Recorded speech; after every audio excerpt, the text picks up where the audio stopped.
Daddy Jake, Yes. ano? Ano? Kala ko kasi kasun, so pang-relief para sa Santo Niño.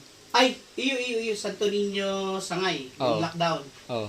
Okay, bagas ang kailangan nila doon, bigas, sardinas, noodles siguro, tapos may nag-promise na gulayon, dahil ko aram, halat-halatan Sain?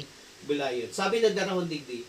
Pero yung bagas, babayadan ta na lang to sa Sangay, then madiretso kita sa LCC para mabakal to si noodles and sardinas. I think pwede na yun, pang sugpon, pang tabang sa inda.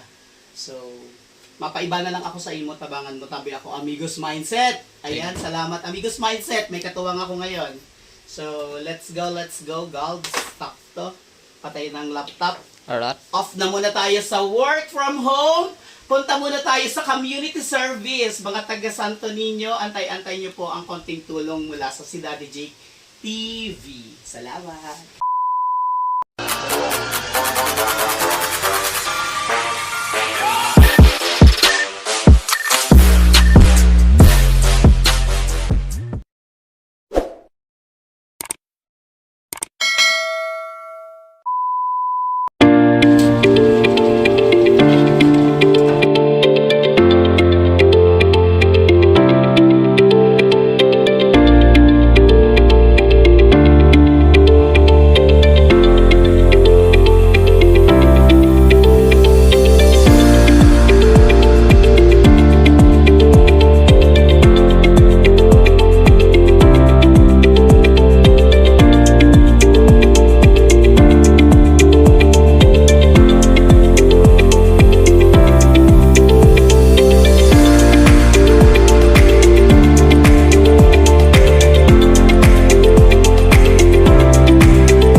Guys, ayan, Daddy Jake TV here. Ready na ho tayo para mag-repack ng ating mga relief para sa mga na-lockdown tulad ng Santo Niño. And may mga ibang lugar pa po dito sa partido area na kailangan natin hatiran ng tulong from si Daddy Jake TV. Instead of doing community pantry, para makaiwas ho tayo sa kumpulan, sa mga posibleng mga irregularities, so, nag-decide si Daddy Jake TV na instead of community pantry, door-to-door na lang natin ibibigay para iwas ang kumpulan. So, or pwede rin dito sa Santo Niño, ipapak natin yung food pack, then ipa-turn over natin sa Barangay Council dahil naka-lockdown sila, then the Barangay Council is the one who will distribute it sa lahat ng constituents ng Santo Niño na medyo affected talaga masyado, walang makuna ng pagkain because of this pandemic. So guys, samahan nyo si Daddy Jake TV, ang Amigos Mindset, kasama din natin para i-prepare natin ang ating suporta para sa mga nangangailangan ng suporta. So guys, let's go!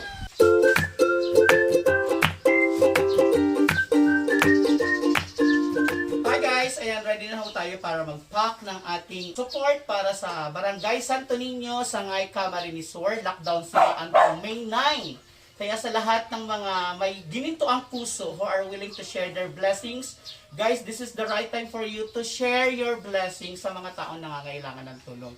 Daddy Jake TV is one of the channel na kung saan ito ay daluyan ng biyaya at pagpapala para sa ating kapwa. Pwede po kayo makipag-coordinate sa amin para maihatid natin sa kanila ang tulong na gusto nyo pong iparating. So guys, ipak na natin to para ma-deliver na natin sa mga nangangailangan. Let's go! Samahan nyo ako. Asan na yung mga katulong ko? Tara, pasok! Ay, nang ano. May tulog ka. Dali, takadan. Day 8 ko yung takadan. Wow! Ang ganda ng bigas. Oh. Ang puti. Ang puti ng bigas. Diba? Ito pa. Bigas pa to. Mga bigas to. Mga bigas, marami. Marami nangangailangan ng tulong.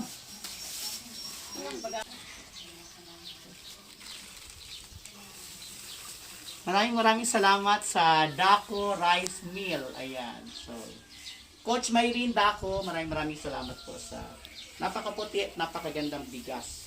Daco Rice Mill matatagpuan sa harap ng simbahan ng Sangay, Camarines Sur. Go!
Ini po tabi, si dikit ano ata, na baro-baro ta. Ayun po. Ano na lang po, ako ano lang po sa tao, tapos, bala ka nakainikap, bali, ano po ini, bagas, may baga, ano naman siya, nakapak na, may bagas, may Lucky Me, may sardinas. Tapos bala, siguro, I think, hindi kami binilang, pero basta mga siguro lagpas 80 food packs. Tapos kung sakaling may sunod pa, ma-message na lang po ako sa iyo. Pasensya na po kamo ka. Dakulang salamat po sa tabang nindo. Dakula po ning tabang man ang digdi sa nangangay po. Sige. Wake up. Diyos mabalos po. Diyos mabalos. Sige po. Thank Piling you. mo po nindo. Ayun po, ayun po. Ayun po.